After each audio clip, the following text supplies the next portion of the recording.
Hi, I'm Nandita. Welcome to my channel Choose Life. In today's video, I would be speaking on how to deal with anger from the biblical perspective. How do you feel when someone has cheated you? When you have been falsely accused? When you are unable to complete your desired goal? When you have a stressed day at work? When you're going through a strained relationship? Or someone has offended or hurt you? Well, we all at some point of time have faced this emotion called anger. Anger is a strong, natural emotion which is aroused when someone does wrong with you. It's okay to be angry. Anger is mostly considered as a negative emotion, but actually, it's not. When we use it rightly, we need to use our anger constructively.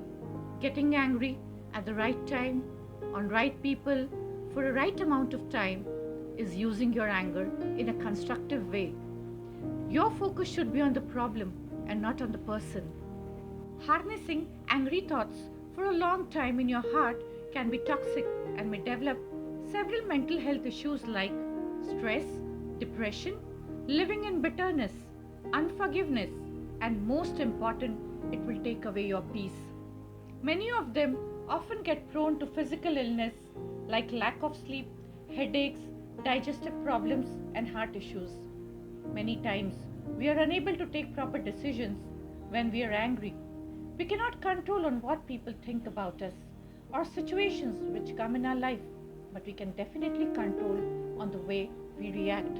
We often tend to fall in sin when we are angry by saying things which may hurt others. Falling in sin is using abusive language to get jealous and to envy others. That's what Satan wants us to do. He tempts us to fall in sin. Try to resolve things as quickly as possible. Do not keep grudges in your heart for a long time. Healthy communication will help you to cease fights. We all make mistakes. Be quick to apologize if you've hurt someone. Jesus was also angry when he saw people trading animals for profit in the temple. But he was angry for an appropriate reason on appropriate people who were doing wrong. He did not sin. We see one more incident in the Bible when Jesus went into synagogue and there was a man whose hand was shriveled. Some people were observing Jesus whether he would heal the man on a Sabbath. Jesus asked them, which is lawful on Sabbath, to do good or to do evil, to save life or to kill? He was angry on the people who believed that healing should not be done on a Sabbath. Still, he healed the person. Though Jesus was angry, he did not fall into sin by arguing with people. He healed the person. Jesus, whenever faced any overwhelming situation in his life, relied completely on God. He always prayed and asked God to strengthen him. The devil may try to engage you or shift your focus from the problem to the person. Do not listen to him. Instead, be calm, say a quick prayer, and seek godly counsel. Holy Spirit will guide you. Most of us must have heard the story of a boy who had a bad temper. His father gave him a bag of nails and told him that every time he lost his temper, to hammer a nail in the back fence. The first day, the boy had driven 37 nails into the fence. Then it gradually slowed down. He discovered it was easier to hold his temper than to drive those nails into the fence. Finally, the day came when the boy didn't lose his temper at all. He told his father about it, and the father suggested the boy to pull out one nail for each day and that he was able to hold his temper. The days passed by, and the young boy was finally able to tell his father that all the nails were gone. The father took his son to have a look at the fence. He said, well done, my son, but look at the holes in the fence. The fence will never be the same. When you say things in anger, they always leave a scar. Seek the help of Holy Spirit when you find it difficult to handle your anger. We, as believers, are still struggling because we are trying to use our strength to overcome. I know it really hurts when someone blames you or accuses you falsely for things which you are not responsible of. Do not get desperate to argue with the other person. Seek the Holy Spirit and He will give you the right words in your mouth. When you pray and seek God, you will experience the peace of God in your heart. When Jesus was crucified with no fault, People accused him, spoke harshly to him, but still he prayed for them and forgave them. When you forgive people, you are entitled to receive God's blessing in your life. Choose your friends wisely. You are known by the people with whom you associate. If you are surrounded with people who are hot tempered, you are likely to inherit their nature. You may turn up having less people in your life, and that's fine. Instead of hanging around with a bunch of people who do not walk in peace, have God fearing people around you. Do not get frustrated when someone instigates a fight with you. Instead, respond to him quietly without getting disturbed. It may help to diminish other person's anger. It is like quenching fire with water. There would be some instances wherein we speak rashly or angrily with people because we assume things which may not be true. Maybe someone has given you a wrong information and your anger has stirred up. In such cases, try to find if the information you have received is true and then react. My dear brothers and sisters, we are going to be judged by the words we use while speaking. Let's choose to speak words of life for others instead of words which are destructive.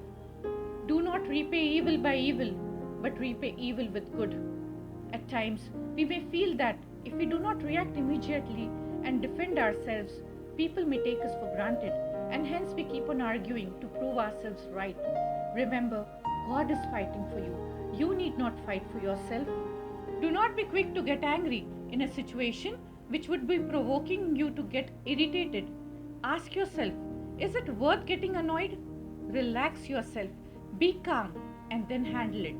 Most of the times we speak in anger and later on realize that it was not worth all the fatigue which you underwent. Think before you speak. Think about what would be the consequences if you speak in a certain manner. Words once spoken cannot be taken back. Instead of repenting later, analyze the situation and address to it accordingly. Many people are often making fuss about things which they are surrounded with. They complain and are always angry about things which they cannot control. Anger will always lead you into anxiety and distress. It will keep you away from enjoying your life. Jesus came in this world so that we may have life, an abundant life. Learn to enjoy the little pleasures which come in your life. Thank God for His blessings which He bestows on us every day. We desire a lot of things which are not important, and if we are not able to have them, it causes frustration and anger. You need to submit all your desires to God. He knows what we need and what is beneficial for us. Unnecessary desires and wants leads to stress. Many times we look at other people's lives and want to live the same life, failing to which leads to stress and anger. Do not be unsatisfied with things you do not have. Unsatisfaction is one of the main reasons of anger. Do not look at what people have on outside. Their life must be happening and perfect from outside, but you may not know what they are going through inside. Be satisfied with what God has given you. God wants us to get rid of all things like anger, rage, malice, slander, and filthy language. They will hamper your spiritual growth. Instead, desire for the fruits of spirit, which are faithfulness, self-control, patience, goodness, gentleness, joy, kindness, peace and love. If you possess these fruits of spirit, no matter whatever situation comes in front of you, you will never be tempted and you will overcome the situation. Ask Holy Spirit to fill you with the fruits of spirit. To possess these fruits, you need to spend time with the Word of God. You need to seek for God's presence in your life. You need to have a personal relationship with God, and God will fill you with His love, joy, and peace. Then you will never speak filthy language or use harsh words, but you will be steady and undisturbed in every situation which you face. You can overcome anger by spending time in the Word of God. The prerequisite to enter into the kingdom of God is that we should inherit godly nature. If we are living in our fleshly nature, we cannot enter the kingdom of God. Angry people will not be able to inherit the kingdom of God. God expects us to be polite in all our conversations. Let us make every attempt to live with peace with one another. Forgive people, those who have done wrong to you. Pray for all those who have hurt you. Do not seek revenge, because all these things are not pleasing to God. Let's pray. Lord, we together come before you and pray for all those who are struggling with anger issues in their lives. Lord, renew their minds and remove from their hearts things which cause them stress. Help them to count blessings instead of thinking what they do not have. Lord, teach them to be patient when they are facing situations that can lead them to get angry. Lord, fill them with the fruits of Spirit. Lord, you give them wisdom to speak the right kind of words, words which give life and not words which are destructive. Lord, help them to forgive people and love them unconditionally the way you have loved us, Father God. I submit each one of them who's listening to this video, Lord. Bless them and take care of them, Father. In Jesus' precious name I ask, Amen. If you have been blessed by my video, do like, share and subscribe to my channel. God bless you. See you in the next video with another challenging topic. And remember, together we can overcome our challenges with God.